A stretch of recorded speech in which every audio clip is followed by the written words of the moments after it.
இன்றைக்கி நம்ம செய்ய போகிறது பீன்ஸு பொரியல். பீன்ஸு பொரியலோட ஒரு ஹெல்த்தியான ஒரு ஐட்டத்தை தான் மிக்ஸ் பண்ணி செய்ய போகிறோம். ஸோ அந்த பொரியல் அந்த மாதிரி செய்யும்போது அதனுடைய டேஸ்ட்டு வந்து அல்லும் பீன்ஸ் பிடிக்காதவங்க கூட அந்த மாதிரி செஞ்சு கொடுத்தா விரும்பி சாப்பிடுவாங்க. ஃபஸ்ட்டு வந்து அதுக்கு பீன்ஸை வந்து நல்லா பொடிசாக கட் பண்ணி ரெடி பண்ணி வச்சுக்கணும். இப்போ கட் பண்ண பீன்ஸை என்ன செய்ய போகிறோம், ஆவியில் வேக வைக்க போகிறோம். ஸோ இட்லி பானையை அடுப்பில் வச்சுட்டு நம்ம கட் பண்ணி வச்சுருக்கிற பீன்ஸை அதில் ஃபுல்லாக கொட்டி ஒரு 2 நிமிஷம் அதை வேக வைக்க போகிறோம்.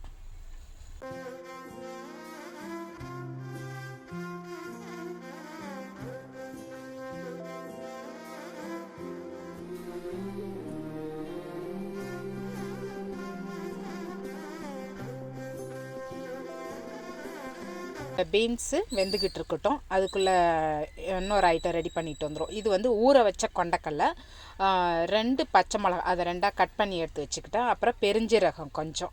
இப்போ நம்ம ஊற வச்ச கொண்டக்கடலை என்ன செய்யணும், மிக்ஸி ஜாரில் போட்டு பச்சை மிளகா வந்து 2ஆக கட் பண்ணிக்கிட்டேன். ஸோ அதையும் சேர்த்து பெருஞ்சீரகத்தையும் சேர்த்து 1-2 அரைச்சிக்கணும். 1-2 அரைச்சாச்சு. இப்போ அதில் ஒரு உப்பை போட்டு ஒரு ஓட்டினோம்னா உப்பு அதில் மிக்ஸ் பண்ணி கொண்டக்கடலை ரெடி ஆகிட்டு. இப்போ அந்த அரைச்ச கொண்டக்கடலை என்ன செய்ய போகிறோம், நல்லா இந்த அளவுக்கு வந்து குறப்பாக இருக்கணும், நைஸாக அரைக்கக்கூடாது. ஸோ இந்த அளவுக்கு குறப்பாக இருக்க இந்த கொண்டக்கடலை மிக்ஸை என்ன செய்ய போகிறோம், எண்ணெயில் பொரிச்சு எடுக்க போகிறோம். எப்படின்னா சும்மா அப்படி லைட்டாக உதுத்து விட்ட மாதிரி, கிள்ளி போட்ட மாதிரி எண்ணெயில் போட்டு நல்லா ப்ரௌனாக பொரித்து எல்லா கொண்டக்கடலையும் நம்ம பொரித்து எடுக்க போகிறோம்.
இப்போ எல்லா கொண்டக்கடலையும் மிக்ஸை வந்து நம்ம பொரித்து எண்ணெயில் போட்டு பொரித்து மொறுன்னு எடுத்தாச்சு.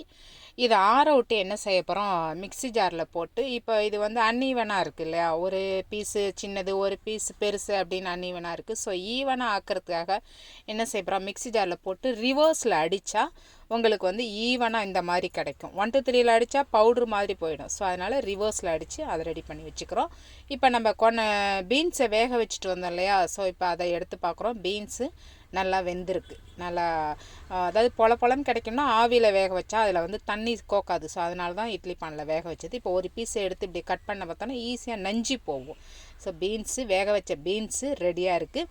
அப்புறம் பொடிசாக கட் பண்ண வெங்காயம் ரெடியாக இருக்குது. நம்ம கொண்டக்கடலையை ஊற வச்சு அரைச்சி பொரித்து நல்லா ஈவனாக ஆக்கி ரெடி பண்ணி வச்சுருக்கோம். இப்போ வாங்க பீன்ஸ் பொரியல் எப்படி செய்வோன்னு பார்ப்போம். முன்னாடி கடாயில் எண்ணெயை ஊற்றி கடுகு போடுறோம். கடுகு பொரிஞ்சோடனே ஒரு 2 வரமிளகாய் வந்து கட் பண்ணிக்கிறோம். ஒரு 3 பீஸாக கட் பண்ணி அதையும் போட்டு 2 பெரட்டுறோம். இப்போ பொடிசாக கட் பண்ணி வச்சுருக்கிற வெங்காயத்தை சேர்க்குறோம். வெங்காயம் வந்து நல்லா கண்ணாடி மாதிரி வதங்கணும். ஸோ வந்து வெங்காயம் கண்ணாடி மாதிரி வதங்கினாலே அதுவே ஒரு மிகப்பெரிய டேஸ்ட்டு. வெங்காயத்தை நல்லா வதக்குறோம். இப்போ வெங்காயமும் நல்லா ஃபைனாக வதங்கிடுச்சு. இப்போ நம்ம வேக வச்ச அந்த பீன்ஸை சேர்க்குறோம். பீன்ஸை சேர்த்துட்டு இப்போ அதை வந்து நல்லா அதை ஒரு 2 பெரட்டுறோம். பெரட்டிட்டு தேவையான அளவு உப்பை சேர்க்குறோம். உப்பை சேர்த்துட்டு நம்ம இந்த பொரிச்சு வச்சுருக்கோம்ல கொண்டக்கடலை, ஸோ அந்த மிக்ஸை போடுறோம். அதை போட்டுட்டு இப்போ நல்லா எல்லாத்தையும் கொடுத்து சேர்த்து இப்படி கிளறும் போதே என்ன செய்யும், அந்த பீன்ஸ் பொரியல் வந்து அப்படியே பொலன்னு கிடைக்கும். பொரியல் வந்து பொலன்னு இருந்தாலே அதுவே ப்ளஸ் அந்த பொரியலுக்கு உள்ள டேஸ்ட்டு அல்லோ இந்த கொண்டக்கடலையை சேர்க்கும்போது பீன்ஸு சாப்பிடாத வாண்டுங்க சிண்டுங்க கூட இந்த மாதிரி அந்த கொண்டக்கடலையை மிக்ஸ் பண்ணி நீங்கள் செஞ்சு கொடுத்து பாருங்கள். அந்த பொரியலை வந்து கண்டிப்பாக விரும்பி சாப்பிடக்கூடிய அந்த டேஸ்ட்டு அல்டிமேட்டாக இருக்கும்.